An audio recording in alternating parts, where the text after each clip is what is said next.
नमस्कार साथियों, मेरा नाम है अशोक पांडे और मेरे चैनल जैविक अशोक पर आपका स्वागत है। फ्रेंड्स, आज हम इंडियन इकोनॉमी मॉड्यूल ए में चैप्टर नंबर 1 का पार्ट 2 करेंगे। इंडियन इकोनॉमी का ओवरव्यू ले रहे हैं यहाँ पर, और इसी लेक्चर के साथ में फ्रेंड्स ये चैप्टर आपका कवर हो जाता है। यहाँ पर हम देखिए, पिछले लेक्चर में हमने ब्रिटिश एरा में इकोनॉमी की क्या स्थिति थी उस पर बात करी थी। अब यहाँ पर हम इंडियन इकोनॉमी 2008 तक कैसी थी और 2008 के बाद कैसी स्थिति रही उसके बारे में डिस्कस करेंगे, और साथ साथ इंडियन इकोनॉमी में जो स्ट्रक्चरल चेंजेज हुए हैं इकोनॉमी को आगे बढ़ाने के लिए उन पर भी हमें यहाँ पर बात करनी है। ठीक है, तो इंडियन इकोनॉमी टिल 2008 ऐसा क्यों है कि हम 2008 तक अलग पढ़ रहे हैं और 2008 के बाद अलग पढ़ रहे हैं? ऐसा क्यों है? क्योंकि 2008 में ही फ्रेंड्स जो है रिसेशन आया था। लेहमैन ब्रदर्स जो है कोलैप्स हो गया था, लेहमैन ब्रदर्स बैंक जो है कोलैप्स हो गया था, जिसकी वजह से रिसेशन बहुत ज़्यादा मंदी आ गई थी। इसलिए 2008 को एक मतलब बाइफर्केशन के लिए रखा गया कि 2008 के पहले और 2008 के बाद डिस्कस कर रहे हैं। ठीक है, तो यहाँ पर हम बात करेंगे 1951 से 1980 तक की। क्यों? क्योंकि 1947 तक हम डिस्कशन कर चुके हैं, वो ब्रिटिश एरा की बात थी। आज़ादी मिलने के बाद से हम यहाँ डिस्कस कर रहे हैं। 1951 से 1980 प्लान्ड इकोनॉमी एरा के नाम से इसे जाना गया। मतलब यहाँ पर इकोनॉमी प्लान्ड तरीके से आगे बढ़ाई गई, कहने का मतलब ये है। ठीक है, India's growth rate was slow during the first 3 decade after independence.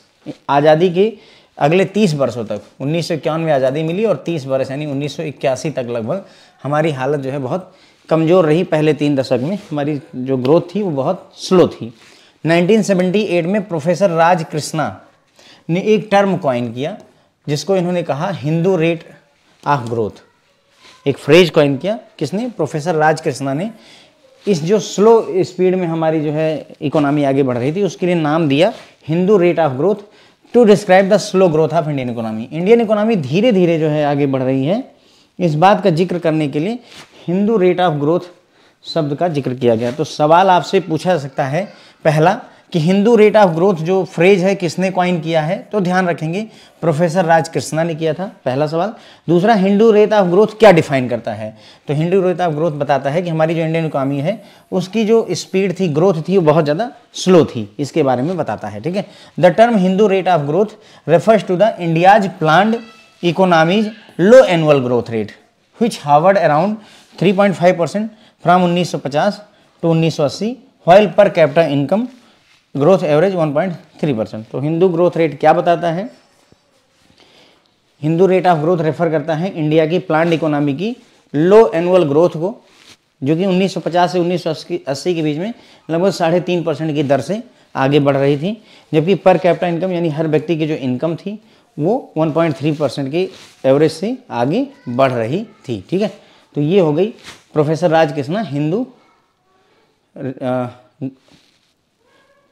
Rate of growth. ठीक है, फिर आता है 1980 से 1990 का दशक। इसमें इकोनॉमिक लिबरलाइजेशन होता है, इनिशिएटिव्स यानी इकोनॉमी को लिबरलाइज करने के इनिशिएटिव लिए गए। प्री लिबरलाइजेशन, लिबरलाइजेशन यानी कि लिबरलाइजेशन क्या होता है? लिबरल होना, किसी चीज़ को फ्लेक्सिबल होना, अलाउ करना। ठीक है, तो this is widely regarded as period of economic buoyancy and recovery. Buoyancy मतलब होता है उछाल। तो इस मतलब 1980 से 1990 के दशक को इकोनॉमिक उछाल का दशक और रिकवरी का दशक माना जाता है। ठीक है, only during 6th 5-year plan, यानी कि 6वां पंचवर्षीय योजना, पहली, दूसरी, तीसरी, चौथी, 5वीं चली गई।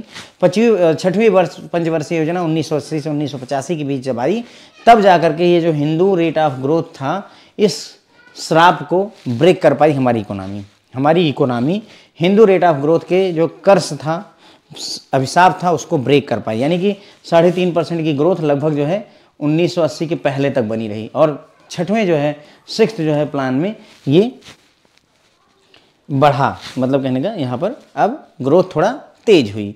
क्यों तेज हुई? क्योंकि higher government spending which provided a much needed fiscal stimulus to the economy is one of the factors attributed to the higher economic growth. तो हायर गवर्नमेंट स्पेंडिंग, सरकार ने ज़्यादा खर्चा करना शुरू किया, खूब पैसे खर्चा किए, जिसकी वजह से फिस्कल स्टिमुलस मिला। मतलब फिस्कल फाइनेंशियली इकोनॉमी को मजबूती मिली, एक सपोर्ट मिला, एक सहारा मिला, जिसकी वजह से इकोनॉमिक ग्रोथ काफ़ी तेज हुई। ठीक है, the liberalised import policies of the government increased imports of capital good and raw material for manufacturing, boosting the productivity या production of the luxury goods in the country. तो इंपोर्ट पॉलिसी को liberalise किया गया, यानी कि अब हम पहले के मुकाबले ज़्यादा चीज़ों को अपने देश में इंपोर्ट कर सकते थे, क्योंकि हमने हमारे देश ने मतलब हर चीज़ में मना ही नहीं लगा रखी। अब लिबरलाइज किया कि ठीक है कुछ चीज़ें और मंगवा सकते हो। इस पॉलिसी के आने से क्या हुआ कि अब कैपिटल गुड्स और रॉ मटेरियल विदेश से ज़्यादा इंपोर्ट किया जाना शुरू किया गया, जिसकी वजह से हमने मैन्युफैक्चरिंग शुरू करी, हमने जो है प्रोडक्शन बढ़ाया, जो भी लग्जरी गुड्स थे उनको भी प्रोड्यूस करना शुरू किया। रॉ मटेरियल अगर हम नहीं ला सकते दूसरे देश से तो हम उस प्रोडक्ट को नहीं बना सकते। जैसे चिप जो है, जो माइक्रो प्रोसेसर वगैरह होता है, चिप लगती है कंप्यूटर में, लैपटॉप में, वो सिर्फ चाइना में ही बनती है। अगर हम वहाँ से रॉ मटेरियल ला पाएँ तो हम अपने देश में भी बना सकते हैं। ठीक है, तो ये हुई सर जो है अभी तक की बातें हमारी। 1951 से 1980 को प्लांट इकोनॉमी एरा कहा गया। प्लांट क्यों? क्योंकि यहाँ पर प्लानिंग पंचवर्षीय योजनाएं चलती थी। ठीक है, तो इंडिया की जो ग्रोथ रेट थी बहुत स्लो थी 30 वर्षों तक।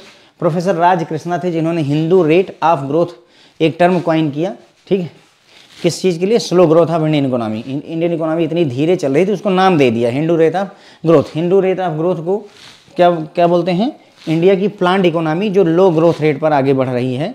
3.5% का रेट था 1950 से 1980 के बीच में, और पर कैपिटा इनकम केवल 1.3% बढ़ रही थी। यानी कि अगर आप 100 रुपये कमा रहे थे तो 30 वर्षों में आप 1.3 मतलब बहुत नॉमिनल सा 101 रुपये 30 पैसे कमाना शुरू किए। ठीक है, फिर आता है 1980 से 1990 का दशक। इसको क्या बोलेंगे? Pre liberalization. मतलब अभी पूरी तरह से हम इकोनॉमी को अपनी दुनिया के लिए नहीं खोलते हैं। 1991 में मनमोहन सिंह फाइनेंस मिनिस्टर बनते हैं और तब ये ओपन होता है। तो हिंदू रेट ऑफ ग्रोथ का जो कर्ज था वो जो है 6वें 5 ईयर प्लान में जाकर के मिटता है। यहाँ पर यही बात समझ में हमें आती है। फिर उसके बाद में ऐसा क्यों हुआ कि हमने इकोनॉमिक ग्रोथ ज़्यादा अचीव की? क्योंकि सरकार ने अपने खर्चे बढ़ा दिए। खर्चे बढ़ाए मतलब बहुत ज़्यादा पैसा जो है इकोनॉमी में डाला, पुल बनाए, रेलवे बनाए, जिसकी वजह से, सॉरी फॉर द डिस्टर्बेंस, तो गवर्नमेंट ने बहुत ज़्यादा पैसे खर्चने शुरू किए, जिसकी वजह से जैसे शॉपिंग मॉल बनाए, मेट्रो बनाई, बुलेट ट्रेन लाए, इस तरीके के मतलब बहुत सारे जो प्रोजेक्ट हुए। अब बुलेट ट्रेन तो अभी आ रही, लेकिन मतलब उस समय भी इसी तरीके के खर्चे किए गए, जिसकी वजह से इकोनॉमी काफ़ी ग्रो हुई। इंपोर्ट पॉलिसी को हल्का किया गया, आसान किया गया, जिसकी वजह से रॉ मटेरियल वगैरह विदेश से लाना आसान हुआ और हमारे देश में भी लग्जरी गुड्स बनने शुरू हो पाए। फिर आता है 1992 से लेकर के 2008 का एरा आती है।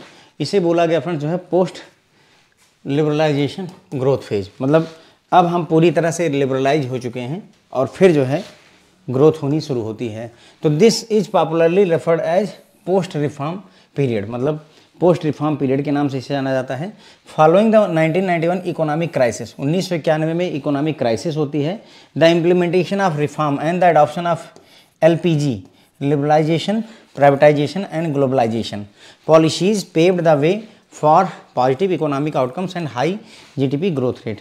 तो 1991 में जब इकोनॉमिक क्राइसिस हुई तो हमारे देश में LPG पॉलिसी लाई गई। LPG मतलब लिबरलाइजेशन, हम चीज़ों में लिबरल रहेंगे, प्राइवेटाइज करेंगे चीज़ों को, और ग्लोबलाइजेशन, हम पूरी दुनिया के साथ बिजनेस करना शुरू करेंगे। तो ये इकोनॉमी लाई गई, जिसकी वजह से अच्छी GDP जो है रेट, ग्रोथ रेट मिला, इकोनॉमिक आउटकम भी पॉजिटिव हमारे रहे। The main reason for the high growth rate is in the 8th plan was an increase in the inflow of foreign capital. चूँकि हम ग्लोबलाइजेशन की तरफ जा चुके थे, यानी विदेशी कंपनियों को भी, विदेशी लोगों को भी हमारे देश में हमने इन्वेस्ट करने का मौका दिया 1991 के बाद में। ठीक है, तो इसी वजह से फॉरेन कैपिटल बहुत सारा आ गया। जब फॉरेन कैपिटल का बहुत सारा इनफ्लो हुआ तो उसका प्रभाव ये हुआ फ्रेंड्स कि इकोनॉमी ग्रो हमारी कर गई, which was a direct result of new economic policy implemented in 1991। तो फॉरेन कैपिटल क्यों आई? क्योंकि 1991 में हमने नई इकोनॉमी पॉलिसी अपनाई थी, LPG वाली पॉलिसी, जहाँ पर हम हर चीज़ को फ्लेक्सिबल, यानी पूरी दुनिया के लिए हमारी इकोनॉमी फ्रेंड्स जो है 1991 में ही ओपन हुई। उसके पहले हम दुनिया के साथ में इतना बिजनेस, मतलब दुनिया को इतना ज़्यादा अपने ऊपर अधिकार नहीं देते थे, कहने मतलब। ठीक है, due to the favourable economic policies and global economic boom the economy experienced rapid growth from 2005 से 2009-10, 4-5 से 9-10 के बीच में इकोनॉमी ने अच्छा जो है मतलब ग्रोथ किया। इनफैक्ट 2002-2003 से 2006-07 में India grew at an 8.6% annual rate, making it world's second fastest growing economy after China. China के बाद में हमारा ही दूसरा नंबर आ गया, हम इतनी तेज़ी से ग्रो करने वाली इकोनॉमी में शामिल हुए। कब? जब ये 1992 से 2008 का पीरियड आता है। ठीक है, तो इसे क्या बोला गया फ्रेंड्स? पोस्ट लिबरलाइजेशन, यानी कि LPG इंप्लीमेंट हुआ, लिबरलाइजेशन, प्राइवेटाइजेशन, ग्लोबलाइजेशन। हमारा ध्यान रखें, फुल फॉर्म पूछा जा सकता है। ग्लोबलाइजेशन मतलब हम पूरी दुनिया के लिए हमारी इकोनॉमी को इसे खोला गया, जिसका असर ही हुआ कि बहुत सारा फॉरेन कैपिटल आया, विदेशी लोगों ने इन्वेस्ट किया, जिसकी वजह से हमारे पास पैसे हुए और हमने इकोनॉमी को बूम करने में मौका मिला। इकोनॉमिक पॉलिसीज़ है ना हमारी अच्छी बनी 1991 में, और ग्लोबली जो है इकोनॉमी बूम पर थी ही, अच्छा कर रही थी। उसका प्रभाव ये हुआ कि हमने काफ़ी तेज़ी से ग्रोथ किया 2005 से 9-10 के बीच में। 2002-3 से 6-7 के बीच में जीडीपी 8.6% के सालाना रेट से बढ़ी, जो कि मतलब जो है दुनिया के दूसरे नंबर की इकोनॉमी ग्रोथ में आ गई। चाइना के बाद हमारा ही नंबर था, जितनी तेज़ी से ये बढ़ी। ठीक है, फिर 2008 में लेहमैन क्राइसिस होती है। ठीक है, 2008 से 2021 तक globalization and economic recovery post global financial crisis. Global financial crisis के बाद में ये स्थिति होती है। तो 2008 growth euphoria excitement had led to a wide spread belief that the Indian economy was decoupled, separated from that of the developed world in the days of following Lehman collapse. मतलब कहना क्या चाहते हैं कि लेहमैन ब्रदर्स कोलैप्स कर गया। ये एक बैंक था जो कि कोलैप्स कर गया, पूरी तरह से बर्बाद हो गया 15 सितंबर 2008 को बैंकरप्सी के लिए इसने फाइल कर दिया। उसका असर ये हुआ कि पूरी दुनिया में मंदी आ गई, लेकिन जो हमारी इकोनॉमी थी वो बिल्कुल अलग बिहेव कर रही थी। हमारी इकोनॉमी पर उतना ज़्यादा प्रभाव उसका नहीं दिखा। तो लोगों को ये लगा कि मतलब दुनिया भर को ये लगा, वाइड स्प्रेड बिलीफ ये हो गया कि इंडियन इकोनॉमी तो एकदम जुड़ी ही नहीं है, डीकपल्ड है, सेपरेटेड है। किससे? डेवलप्ड वर्ल्ड से, डेवलप्ड कंट्री से हमारा कोई लेना देना। डेवलप्ड कंट्री परेशान है और हम ऐसे नहीं हैं, हमारा काम बढ़िया चल रहा है, मतलब कहने का। तो ये बड़ा ही अलग सा सिचुएशन बनी। फिर आता है लेहमैन कोलैप्स, जो हमने अभी देखा, उसकी बात कर लेते हैं, थोड़ा सा उसके बारे में जान लेते हैं। लेहमैन ब्रदर एक ग्लोबल फाइनेंशियल फर्म थी, यानी बैंक था, जो इन्वेस्टमेंट बैंकिंग, ट्रेडिंग और ब्रोकिंग वगैरह प्रोवाइड करती है। इसने बैंकरप्सी के लिए फाइल कर दिया 15 सितंबर 2008 को, और इसके कोलैप्स की वजह से ही 2008 की फाइनेंशियल क्राइसिस बहुत ज़्यादा डीप हो गई, बहुत ज़्यादा गहरी हो गई। ठीक है, यहाँ पर 3 डॉट्स का फ्रेंड्स ये मतलब है कि ये जो टॉपिक है, क्योंकि ये बुक का नहीं है, लेहमैन ब्रदर्स कोलैप्स मैं आपको एक्स्ट्रा बता रहा हूँ, तो ये एक्स्ट्रा चीज़ है। फिर से हम बुक के टॉपिक पर यहाँ से आ जाते हैं, इसका मतलब ये हुआ। ठीक है, समझ गए ना बात को? मतलब कहने का ये नहीं कि ये भी इसमें नहीं शामिल है। This is not related to Lehman Brothers, ये अलग टॉपिक है, मतलब अलग टॉपिक है, अलग अलग पैराग्राफ है। टॉपिक तो वही चल रहा है हमारा 2008 से 2021 की क्राइसिस। ठीक है, however in the month of following September 2008 India took up unprecedented extraordinary action. मतलब जब 2008 में सितंबर 2008 में लेहमैन क्राइसिस हुई, उसके बाद इंडिया ने बहुत ही तगड़े एक्शंस इनिशिएट किए। जैसे in order to mitigate the effect of crisis the government provided physical stimulus to economy. सरकार ने इकोनॉमी जो है ढह न जाए उसके लिए वित्तीय सहायता प्रदान करी एक तरीके से। ठीक है, the economy was bolstered supported by 3 stimulus packages, जिसका टोटल 1.86 लाख करोड़ जीडीपी के 3.5% के बराबर था। तो सरकार ने इकोनॉमी में कुल मिलाकर के 1.86 लाख करोड़ रुपए डाले, जो जीडीपी के 3.5% के बराबर थे।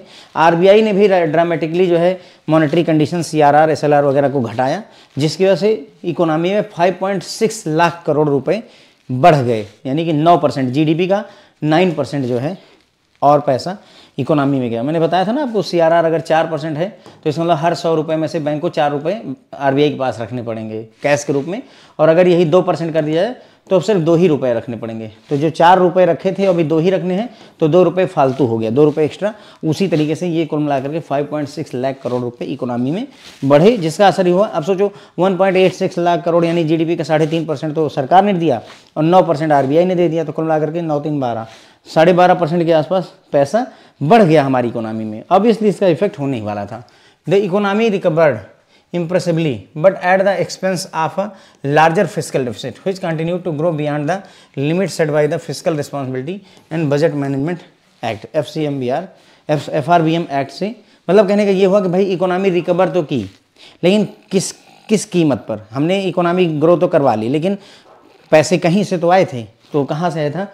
वित्तीय घाटे से। वित्तीय घाटा हमारा बढ़ा, वित्तीय घाटा हमारा, फिजिकल डेफिसिट हमारा बढ़ गया, यानी कि हमने कहीं न कहीं से कर्जा लिया और बदले में खर्चा किया, जिसकी वजह से जो FRBM एक्ट की लिमिट थी हम उसको भी पार कर गए। FRBM में कहा गया था कि इससे ज़्यादा घाटा नहीं होना चाहिए हमारा, तो उस लिमिट को भी फ्रेंड्स हमने पार कर दिया। ठीक है, इकोनॉमी तो हमारी बची, लेकिन हमें फिजिकल डेफिसिट हमारा बढ़ गया। ठीक है, the physical stimulus was never phased out and India allowed the current account deficit CAD to balloon. मतलब करंट अकाउंट डेफिसिट जो था उसको बढ़ने दिया। इंडिया का जो फिजिकल स्टिमुलस था वो कभी ख़त्म नहीं हुआ, मतलब फिजिकल स्टिमुलस जो दिया गया था, सहारा दिया गया, तो उसको बढ़ा करके ही सरकार ने कंटिन्यू रखा। लेकिन उसका असर ये हो कि करंट अकाउंट डेफिसिट हमारा जो था, चालू अकाउंट का जो घाटा था वो बलून की तरह बढ़ने लगा। करंट अकाउंट डेफिसिट क्या होता है? Current account deficit arises when a Nations total import value is more than total export value, यानी कि हम एक्सपोर्ट कम करें और इंपोर्ट ज़्यादा करें। हमने इंपोर्ट किया 600 करोड़ रुपए का सामान और एक्सपोर्ट किया 400 करोड़ रुपए का सामान, तो हमारे ऊपर 200 रुपए का कर्जा चढ़ गया, तो that is current account deficit. ठीक है, यानी हमें दूसरे देश से खरीदना ज़्यादा पड़ता है और हम दूसरे देश को बेच कम पाते हैं, तो that is current account deficit. इसके अलावा इकोनॉमी में रिवर्सरी पॉलिसी जैसे जीएसटी को लाया गया, IBC insolvency and bankruptcy code 2016 को लाया गया, कॉर्पोरेट टैक्स कट किए गए और डिमोनेटाइजेशन वगैरह ये भी इम्प्लीमेंट किया गया इसी दौर में। ठीक है, तो ये हो गई हमारी बातें क्या कि भाई 2008 से 2011 का जो दौर है पोस्ट ग्लोबल फाइनेंशियल क्राइसिस का दौर है। 2008 में लेहमैन ब्रदर कोलैप्स कर गए 15 सितंबर 2008 को, जिसकी वजह से दुनिया को ये लगा कि इंडियन इकोनॉमी तो एकदम अलग ही व्यवहार कर रही है। क्यों? क्योंकि जो है दुनिया जितने भी डेवलप्ड कंट्रीज़ हैं वो परेशान हैं, इंडिया जो है अच्छा परफॉर्म कर पा रही थी अपनी जीडीपी के मामले में, ऐसा लोगों का बिलीफ हुआ। लेहमैन कोलैप्स क्या है? तो ये एक बैंकिंग फर्म थी जिसने जो है 15 सितंबर 2008 को बैंकरप्सी यानी कि दिवालियेपन के लिए अप्लाई किया। ठीक है, और इसी के क्रैश होने के बाद में 2008 का रिसेशन हमारे पास काफ़ी गहराई से सामने आता है। ठीक है, सितंबर 2008 में इंडिया ने काफ़ी सारे अच्छे एक्शन लिए जिसकी वजह से इकोनॉमी अच्छा कर पाई। इकोनॉमी में गवर्नमेंट ने सपोर्ट किया, 3 पैकेज जारी किए, जैसे कोविड के टाइम पे भी 3 पैकेज या 2 पैकेज लाए थे सरकार ने, उसी तरीके से इकोनॉमी में ये पैकेज लाए गए। 1.86 लाख करोड़ जो है सरकार ने डाला और मॉनेटरी पॉलिसी को आरबीआई ने हल्का किया, जिसकी वजह से 5.6 लाख करोड़ रुपए इकोनॉमी में गए, 9% ऑफ जीडीपी। ये सब याद रखने की जरूरत नहीं, बस समझते हुए चलने की ज़रूरत है यहाँ पर। ओके, उसके बाद में इकोनॉमी रिकवर की बहुत अच्छी तरीके से, लेकिन उसका नुकसान हमारा रहा कि हमें फिजिकल डेफिसिट बहुत झेलना पड़ा, वित्तीय घाटा हमारे ऊपर बहुत ज़्यादा बढ़ गया। एफआरबीएम फिजिकल, ये हम पढ़ चुके हैं एफआरबीएम एक्ट के बारे में किसी चैप्टर में, physical responsibility and budget management act में जो लिमिट सेट की गई तो उससे भी ज़्यादा हमारा घाटा बढ़ गया था। फिर तो ये जो मतलब स्टिमुलस दिया गया था उसका प्रभाव ये रहा कि हमारा करंट अकाउंट डेफिसिट जो है लगातार बढ़ता रहा। करंट अकाउंट डेफिसिट तब होता है जब हम इंपोर्ट ज़्यादा करते हैं दूसरे देश से और एक्सपोर्ट कम करते हैं। अब हम इंपोर्ट ज़्यादा करेंगे तो पेमेंट ज़्यादा करेंगे और एक्सपोर्ट कम करेंगे तो हमें पैसा कम मिलेगा, तो इसलिए घाटा रह जाता है। ठीक है, इसके अलावा जीएसटी लाई गई, आईबीसी लाया गया, कॉर्पोरेट टैक्स कट किया गया, डिमोनेटाइजेशन वगैरह किया गया, तो इन सब वजहों से भी कहीं ना कहीं इकोनॉमी हमारी बूम करती है। ठीक है, अब बात करेंगे अगले टॉपिक की जो कि है structural changes in Indian economy. तो स्ट्रक्चरल चेंजेस क्या होते हैं? Structural changes are fundamental changes that have occurred in the critical component of the economy over time. मतलब कौन से फंडामेंटल बेसिक चेंजेस जो है हमारे इंडियन इकोनॉमी में किए गए उनकी हमें यहाँ बात करनी है। इंडियन इकोनॉमी पोस्ट कोविड-19 के बाद इंडियन इकोनॉमी की क्या स्थिति रही? In last 4 decade India has faced 3 major shock. मतलब पिछले 40 वर्षों में इंडिया को 3 बार जो है भयंकर प्रॉब्लम हुई है। पहला 1991 का बैलेंस ऑफ पेमेंट की क्राइसिस, दूसरा 2008 का ग्लोबल फाइनेंशियल क्राइसिस और तीसरा कोविड-19 का पैंडेमिक। ये 3 झटके मेजर शॉक्स जो है हमारी इकोनॉमी में पिछले 40 वर्षों में झेले हैं। पहला 1991 का बैलेंस ऑफ पेमेंट क्राइसिस था, which was followed by a major liberalization drive that raise the India's trend growth. मतलब बाद में लिबरलाइजेशन की पॉलिसी लाई गई, एलपीजी यहीं पर लाया गया, लिबरलाइजेशन, प्राइवेटाइजेशन, ग्लोबलाइजेशन इसी 1991 के बैलेंस ऑफ पेमेंट क्राइसिस के बाद ही लाया गया था, जिसकी वजह से इकोनॉमी ने काफ़ी अच्छा परफॉर्म किया। ठीक है, दूसरा था 2008 की फाइनेंशियल क्राइसिस, लेहमैन ब्रदर्स की वजह से हुआ, और कोविड आने की वजह से हुआ था। ठीक है, बैलेंस ऑफ पेमेंट क्राइसिस की बात हमने की, तो बैलेंस ऑफ पेमेंट होता क्या है? तो the balance of payment of a country is difference between all the money flowing into the country. जितना भी पैसा हमारे देश में आ रहा है माइनस जितना भी पैसा हमारे देश से बाहर जा रहा है, उसी को ही बैलेंस ऑफ पेमेंट कहते हैं। Difference between all money flowing into the country in a particular period of time and the outflow of money to the rest of the world. कितना आ रहा है पैसा माइनस कितना जा रहा है पैसा, तो फ्रेंड्स उसे जो है बैलेंस ऑफ पेमेंट कहा जाता है। ठीक है, तो समझ में आया हमें? ठीक है, कि मतलब इंडियन इकोनॉमी में कोविड के बाद 3 मेजर झटके लगे हैं, शॉक्स आए हैं। 1991 बैलेंस ऑफ पेमेंट का क्राइसिस, 2008 का ग्लोबल फाइनेंशियल और कोविड-19 पैंडेमिक। ठीक है, सेक्टरल इम्पैक्ट, कोविड आया तो उसका सेक्टर पर क्या प्रभाव पड़ा, थोड़ा बहुत बातें करेंगे। Due to stringent restriction major contact intensive services were almost halted during the pandemic. मतलब बहुत ज़्यादा स्ट्रिक्ट एक्शन लिए सरकार ने, लॉकडाउन घोषित कर दिया, जिसकी वजह से ऐसी सर्विसेज जिसमें कॉन्टैक्ट जरूरी है, फूड डिलीवरी करनी है तो हैंड टू हैंड जो है फूड देना पड़ेगा, ठीक है। तो इस तरीके जहाँ पर भी मतलब होटल जाओगे तो वहाँ भी जो है लोग मिलेंगे, इंटरेक्ट करेंगे, तो जो भी कॉन्टैक्ट इंटेंसिव सर्विसेज थी वो पूरी तरह से हॉल्ट हो गई, रुक गई, ठीक है। The services sector which encompasses the bulk of contact intensive and non essential activity in India suffered the world of pandemic impact. तो पैंडेमिक का सबसे ज़्यादा प्रभाव किसके ऊपर पड़ा? सर्विस सेक्टर पर पड़ा। क्यों? क्योंकि यहाँ पर हमें एक दूसरे से कांटेक्ट करने की जरूरत होती है और ये नॉन इसेंशियल एक्टिविटी में भी आती है। बैंकिंग इसेंशियल सर्विसेज में था, इसीलिए हमें बैंक में आना पड़ता था कोविड के दौरान भी। तो ये जो नॉन इसेंशियल एक्टिविटी थी वो सारी बंद थी। इसेंशियल सर्विसेज जैसे एम्बुलेंस हो गया, डॉक्टरी वगैरह हो गई, हॉस्पिटल्स हो गए, बैंक हो गए, ये सब खुले हुए थे, police department they were available, okay. तो नॉन इसेंशियल पर प्रभाव पड़ा। The real estate and automobile sector was severely impacted by the pandemic but there were signs of slow down in this sector prior to pandemic. मतलब कह रहा है कि real estate पर भी प्रभाव पड़ा, ऑटोमोबाइल इंडस्ट्री यानी कि कार वगैरह की इंडस्ट्री पर भी पैंडेमिक का प्रभाव पड़ा, लेकिन पैंडेमिक से पहले भी यहाँ पर स्लो डाउन देखा गया था। इंडियन लेबर मार्केट जो है suffered a severe decline during the first wave of epidemic. मतलब पहली बार जब महामारी आई, पहली वेव जो 14 दिन के लिए या जितने भी दिन के लिए यहाँ पर लॉकडाउन लगा था, उस दौरान जो है इंडियन लेबर मार्केट सबसे ज़्यादा प्रभावित हुई। क्यों? क्योंकि भाई अनएम्प्लॉयमेंट एकदम हद पर चला गया, कोई कहीं जा ही नहीं रहा है, तो unemployment hitting all time high, labour force participation plumbing. मतलब कहने का कि भाई लेबर कहाँ जाएगा जब आप लॉकडाउन में कहीं निकलने ही नहीं दे रहे हैं, तो कोई कमाएगा क्या? तो इंडियन लेबर मार्केट प्रभावित रही। रिवर्स माइग्रेशन शुरू हो गया। रिवर्स माइग्रेशन मतलब ग्रामीण क्षेत्र से शहरों में जाकर के बसना। रिवर्स माइग्रेशन मतलब अब जो है शहर से लोग गांव की तरफ आना शुरू कर दिए। Reverse migration return from urban to rural area raised demand for Mahatma Gandhi national rural employment guarantee scheme, मनरेगा, एम्प्लॉयमेंट इन रूरल एरिया। मतलब क्या हुआ, लोग शहर से भागकर गाँव में चले आए, जिसकी वजह से अब मनरेगा में काम की ज़रूरत महसूस हुई कि हाँ भाई मनरेगा में लोगों को नौकरी मिलनी चाहिए, कैसे कमाएंगे, क्या करेंगे, है ना। जो सेकंड और थर्ड वेव थी, है ना, लिटिल इम्पैक्ट था और वर्क कंडीशन जो है स्टेबलाइज थी। मतलब दूसरी वेव आई और तीसरी जो वेव आई उसने उतना ज़्यादा प्रभाव नहीं डाला। हाँ, लोग मरे, लेकिन मतलब अगर इकोनॉमिक एक्टिविटी के पॉइंट ऑफ व्यू से बात की जाए तो इतना ज़्यादा दिक्कत नहीं थी, ठीक है। Economic recovery dynamism post Covid के बाद में कैसे इकोनॉमी जो है रिकवर करती है। कोविड के समय पे बहुत सारे लोगों ने अपनों को खोया हुआ है, ठीक है, मेरी सिंपैथी है उनके साथ में, पर जो है वो है फ्रेंड्स, ओके। तो economic recovery post covid during the first wave of infection India had one of the world's worst recession with GDP contracting by as much as 23.8% of first quarter of 2020-21। मतलब कहने का जब पहली wave में lockdown लगा तो first quarter of 2020-21 में हमारी जो जीडीपी थी वो 23.8% घट गई, श्रिंक कर गई। अगर हमारी इकोनॉमी 100 रुपये के बराबर थी तो अब ये 23 रुपये घट करके जो है 77 रुपीज़ के बराबर बची थी। इतना ज़्यादा प्रभाव हमारी जीडीपी पर आया था। A gradual recovery gain traction in the second half of the year. मतलब सेकंड हाफ में 2020-21 के सेकंड हाफ में क्वार्टर 3 और क्वार्टर 4 में अच्छी परफॉर्मेंस थोड़ी सी हमने दिखाई। मतलब हाँ, जीडीपी 0.7% बढ़ी, क्वार्टर 4 में 2.5% बढ़ी, resulting in substantially less severe contraction of 6.6%। तो मतलब साल के आखिरी तक जाते जाते जहां पर हमारी इकोनॉमी 23.8% घट गई थी, वो अब केवल 6.6 घटी हुई रह जाती है। तो placing India in the relatively better position among the G20 countries in terms of annual GDP growth of 2020।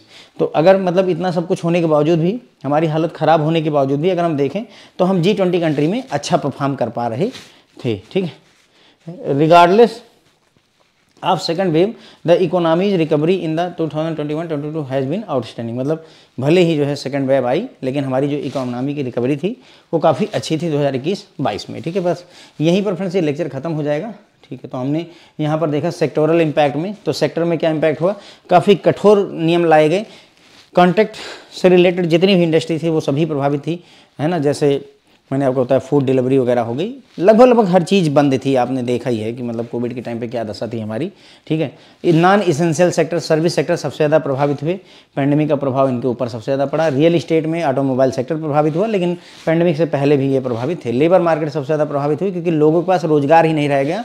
भाई लॉकडाउन लग गया, अनएम्प्लॉयमेंट एकदम हाईएस्ट पे था, किसी के पास एम्प्लॉयमेंट रह ही नहीं गया। जो डेली बेसिस वाले वर्कर थे उनकी ज़िंदगी सबसे ज़्यादा ख़राब थी। रिवर्स माइग्रेशन शुरू हो गया, लोग भी मतलब जो है शहरों से गांव की तरफ भागे। लोग घर में रहना शुरू किए। कोविड ने कहीं ना कहीं बहुत से घर बनाए और बिगाड़े भी हैं, क्योंकि अब लोग घर में रहने लगे। जो लोग हमेशा शहरों में कमाने के चक्कर में रहते थे वो घर में रहना शुरू किए कोविड के दौरान मजबूरी में, और फिर उन्हें घर वालों का जो है असली चेहरा नज़र आया। ठीक है, कि मतलब वो अच्छे हैं या बुरे हैं वो पता चला। तो जब अर्बन से रूरल माइग्रेशन शुरू हुआ, रिवर्स माइग्रेशन, तो मनरेगा जैसी स्कीमों की नीड महसूस हुई कि हाँ लोगों को कमाई का जरिया चाहिए। सेकंड और थर्ड वेव जो है प्रभाव डाली, लेकिन उतना ज़्यादा प्रभाव नहीं पड़ पाया। इकोनॉमिक रिकवरी शुरू हुई कोविड के बाद में, तो इसमें जो है हमारी जो जीडीपी थी, भाई याद नहीं रखिए, बस ऐसे समझिए कि जो जीडीपी थी फर्स्ट क्वार्टर 2020-21 में बहुत ज़्यादा श्रिंक कर गई, बहुत ज़्यादा घट गई, लेकिन फिर धीरे धीरे रिकवरी शुरू हुई, जिसकी वजह से अगर हम देखें तो पूरे फाइनेंशियल ईयर में, पूरे फिस्कल ईयर में 2020-21 में लास्ट तक जाते जाते जीडीपी केवल 6.6% घटी रह गई। तो G20 कंट्रीज़ में अगर हम कंपेयर करें तो हमने अच्छा परफॉर्म किया है, इसमें कोई डाउट नहीं है। तो अगर देखें तो सेकंड वेव भले ही आई, लेकिन उसके बाद भी इकोनॉमी की रिकवरी जो है 2021-22 वाले फाइनेंशियल ईयर में काफ़ी अच्छी थी फ्रेंड्स। ओके, अगर आप बुक देखेंगे तो इसमें बहुत सारा डेटा दिया हुआ है, पर्टिकुलर ये जो आपका स्ट्रक्चरल चेंजेज में बहुत ज़्यादा डेटा दिया हुआ है, पर मुझे उतना ज़्यादा रिलेवेंट लगा नहीं है, तो इसलिए मैंने इसको पूरा हटा दिया है। बहुत ही काम की चीज़ें आपके लिए रखी है फ्रेंड्स। ओके, होप है आपको पसंद आएगा। Thank you so much friends.